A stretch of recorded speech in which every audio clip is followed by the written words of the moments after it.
অনেকে মনে করছেন যে রাজনীতি আগের মতোই চলবে। রাজনীতি আগের মতো চলবে না।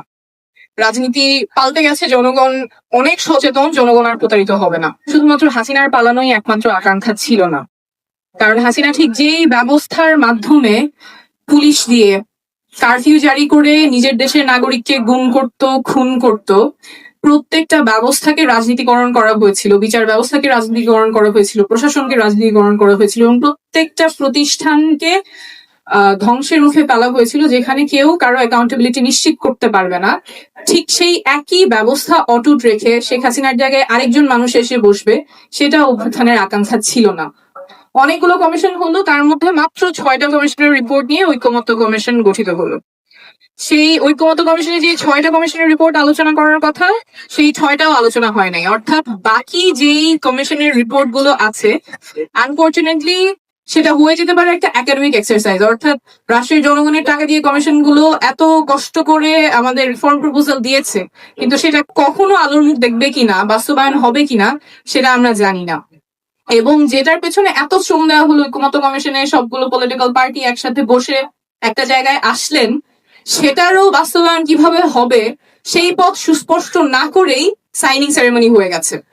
তো এই যে একটা ধারাবাহিকতা, যেখানে আমাদের পরিকল্পনা হয়, প্রস্তাবনা আসে, কিন্তু প্রস্তাবনার বাস্তবায়ন নিয়ে কোনো চিন্তা থাকে না, রূপরেখা থাকে না, এটা খুবই একটা অদ্ভুত অবস্থা। আমরা তো যে কোনো পরিকল্পনা করি সেটা বাস্তবায়নের জন্য, কিন্তু বাস্তবায়নের রূপরেখা ছাড়াও এই পরিকল্পনার অর্থ কি? জনগণের ট্যাক্সের টাকায় যে কমিশন রিফর্ম প্রপোজাল গুলো আসছে, সেটার বাস্তবায়নের কোনো রূপরেখা থাকবে না, এটার কি অর্থ? এবং এটা যে এবারই প্রথম হয়েছে এমন না, অনেকবার এরকম কমিশন, টাস্ক ফোর্স গঠন করা হয়েছে যেটার বাস্তবায়ন হয় নাই। সাধারণত যে কোনো পরিকল্পনা হলে, সংস্কার পরিকল্পনা হলে, যেটা এক্সপেক্টেড, কোন সংস্কার হবে, কিভাবে হবে, কে বাস্তবায়ন করবে, কবের মধ্যে বাস্তবায়ন করবে, এবং সেই প্রয়োগকারী সংস্থা যদি অত তারিখের মধ্যে বাস্তবায়ন করতে না পারে, তাহলে সেটার কনসিকুয়েন্স কি হবে, এটা সুস্পষ্ট থাকতে হবে। নাহলে তো বাস্তবায়ন হবে না। কেন বাস্তবায়ন হবে? যে বডিগুলি অলরেডি আছে তাদের জন্য সংস্কার করা তো একটা অ্যাডিশনাল বার্ডেন। তার মধ্যে যদি পাথওয়ে স্পেসিফাইড না থাকে, তাহলে তো সেটা বাস্তবায়নের কোনো আশা নাই। এবং এটা আমরা বারবার হতে দেখেছি, 90-এ হতে দেখেছি, বিগত কেয়ারটেকার গভর্নমেন্টের আমলেও হতে দেখেছি। টাস্ক ফোর্স গুলো হয়, কমিশন হয়, রিপোর্ট আসে, কিন্তু বাস্তবায়নের মুখ দেখে না। এবং যার ফলে আমাদের যে ইনস্টিটিউশন গুলোর ভঙ্গুর দশা, এটা যে শুধুমাত্র গত 15 বছরের কারণে তা না, তারও আগে থেকে এটা চলে আসছে। এই একই পরিণতি আমরা আমাদের যে জুলাই সনদ, সেটার ক্ষেত্রেও দেখতে পাচ্ছিলাম।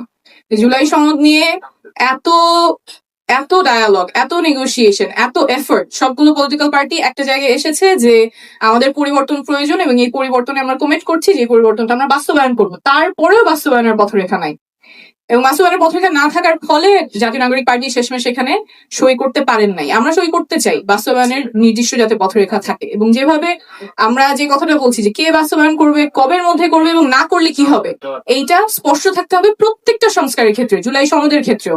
এখানে কমিশন থেকে একটা প্রস্তাবনা এসেছে যে যদি নির্ধারিত সময়ের মধ্যে যে সংস্কারগুলোর কথা বলা হচ্ছে সেটা যদি না করা হয়, তাহলে সেটা স্বয়ংক্রিয়ভাবে গৃহীত হয়েছে, এটা দেখা হবে। So that is one way of saying what will happen if this is not implemented.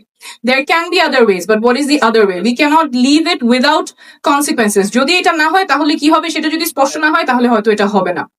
তো সেই ক্ষেত্রে আমাদের পথরেখাটা খুবই সুস্পষ্ট থাকতে হবে যে সনদ কিভাবে বাস্তবায়ন হয়। কারণ অনেকবার আমরা প্রতারিত হয়েছি, অনেকবার দেখেছি যে এগুলো একাডেমিক এক্সারসাইজ হিসেবেই থাকে, কাগজ হিসেবে থাকে, জনগণের কোনো কল্যাণে আসে না। ওই রাস্তায় আমরা ফেরত যাব না।